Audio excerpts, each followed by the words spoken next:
Berjoud Morav Rabotai, j'espère que vous allez bien, que vous avez passé une bonne journée, une bonne semaine. Alors voilà, Bezrat Hashem, on arrive dans le livre de Dvarim, nouveau livre, nouvelle histoire de notre Torah. On a 5 livres dans la Torah, Bereshit, Shemot, Vayikra, Bamidbar et Dvarim. Dvarim, c'est Mishneh Torah. Moshe Rabbeinu, il va faire un récapitulatif de tout ce qui s'est passé durant les 40 ans. Et la parasha Dvarim, elle va démarrer. Fe'ela Devarim Asher Diber Moshe ben Israël.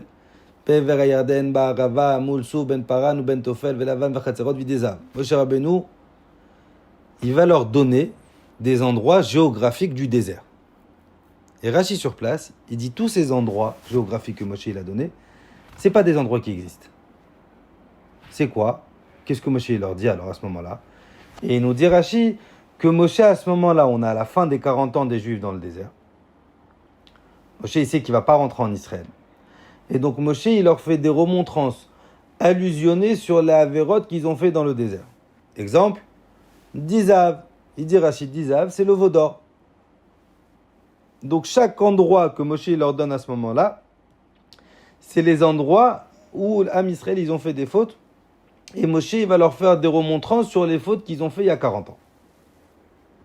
Ça veut dire, on va la refaire plus courte, on a avant de rentrer dans la terre promise, et Moshe va leur dire, mes amis, mes enfants, rappelez-vous bien, il y a 40 ans, vous aviez fait le veau d'or.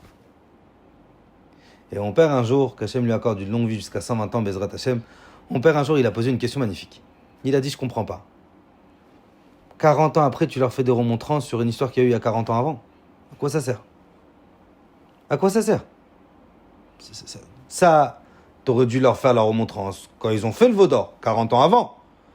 Mais 40 ans plus tard, tu vas leur dire, rappelez-vous de l'erreur que vous avez fait il y a 40 ans. À quoi ça sert? Et il a donné une réponse terrible.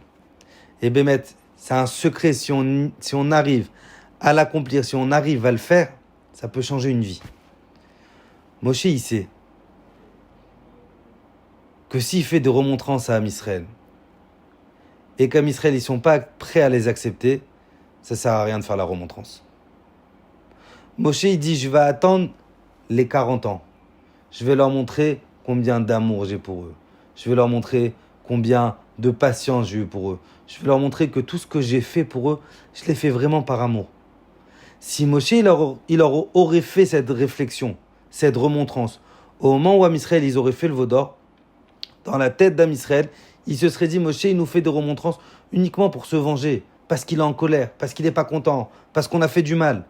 Et donc Moshe, il aurait su qu'à ce moment-là, la remontrance, elle n'aurait eu aucun bénéfice. Parce que Moshe, il sait que c'est pas uniquement la personne qui va émettre la remontrance.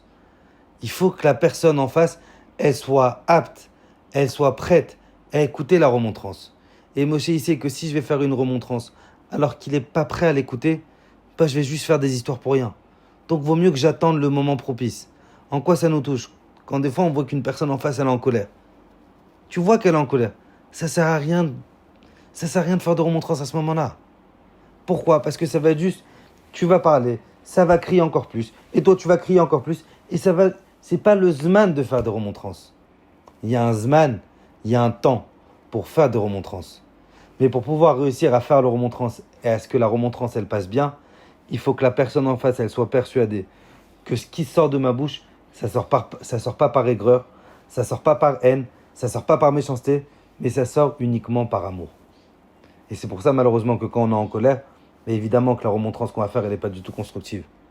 Il faut attendre, il faut se calmer, il faut que l'autre en face se calme.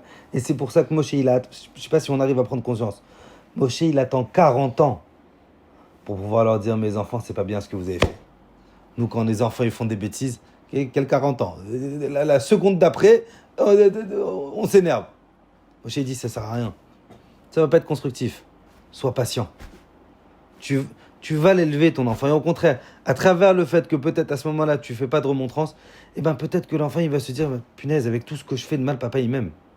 Avec tout ce que je fais de mal, il a de l'amour pour moi. La preuve, il me crie pas alors que j'ai fait des bêtises. Il n'est pas en colère alors que je me comporte mal. Il n'est pas en colère alors que je me... Pourquoi? Parce qu'il y a un zman pour tout. Et on apprend de Moshe, quitte à ce qu'il faut attendre 40 ans pour faire une réflexion, prends sur toi. Et ne fais pas la réflexion tout de suite. Qu'Akadosh Baruch Hu Bezrat Hashem nous ouvre les portes de la réussite, du Shefa, du Nachat, et qu'on ait le mérite de voir Mashiach Tzidkenu Bimera B'Yameinu. Amen.